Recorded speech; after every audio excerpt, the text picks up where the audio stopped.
ಆಗಿನ್ನೂ ನಾನು first year degree ವಿದ್ಯಾರ್ಥಿನಿ.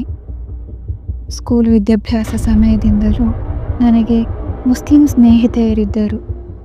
ಹಾಗಾಗಿ ಡಿಗ್ರಿ ಓದುವ ಸಮಯದಲ್ಲೂ ಸ್ವಾಭಾವಿಕವಾಗಿ ನಾನು ಮುಸ್ಲಿಂ ವಿದ್ಯಾರ್ಥಿನಿಯರ ಜೊತೆ ಸೇರಲು ಮತ್ತು ಸಮಯ ಕಳೆಯಲು ಬಯಸುತ್ತಿದ್ದೆ.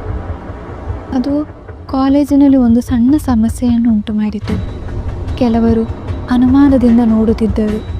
ಆದರೂ ನಾನು ನನ್ನ ಮುಸ್ಲಿಂ ಗೆಳತಿಯರೊಂದಿಗೆ ಹತ್ತಿರವಾದೆ. ಕಾಲೇಜ್ ಜೀವನವನ್ನು ಒಟ್ಟಿಗೆ ಚೆನ್ನಾಗಿ ಕಳೆದೆವು. ಹಲವಾರು ಕಾರ್ಯಕ್ರಮಗಳು, ಎಲೆಕ್ಷನ್, ಪರೀಕ್ಷೆಗಳು, ಲ್ಯಾಬ್ ಮುಂತಾದ ಕಾರ್ಯಗಳಲ್ಲಿ ಬ್ಯುಸಿಯಾದೆವು. ಶೈಕ್ಷಣಿಕ ಒತ್ತಡದ ನಡುವೆಯೂ ನನ್ನ ಮನಸ್ಸಿನ ಒಂದು ಮೂಲೆಯಲ್ಲಿ ಹಲವಾರು ಸಂಶಯಗಳು ಹುಟ್ಟುಕೊಳ್ಳುತ್ತಿದ್ದವು. ದಿನಪತ್ರಿಕೆಯನ್ನು ತೆಗೆದುಕೊಂಡರೆ ಹಲವು ಮರಣದ ವಿಷಯಗಳೇ ಕಾಣುತ್ತಿದ್ದವು. ಮನುಷ್ಯನ ಜೀವನ ಇಷ್ಟೆಯೇ, ಯಾವಾಗ ಸಾಯುತ್ತಾನೆ ಎಂದು ಹೇಳಲಾಗುವುದಿಲ್ಲ. ನನ್ನ ವಿಷಯದಲ್ಲೂ ಅಷ್ಟೇ. ನಾನು ನಾಳೆ ಜೀವಿಸುತ್ತೇನೆ ಎಂದು ಹೇಳಲಾಗುವುದಿಲ್ಲ ಎಂದೆಲ್ಲ ನಾನು ಯೋಚಿಸುತ್ತಿದ್ದೆ. ಸುಮ್ಮನೆ ಬದುಕಿ ಸತ್ತರೆ ಸಾಕೆ, ಅದರಲ್ಲೇನು ಅರ್ಥವಿದೆ?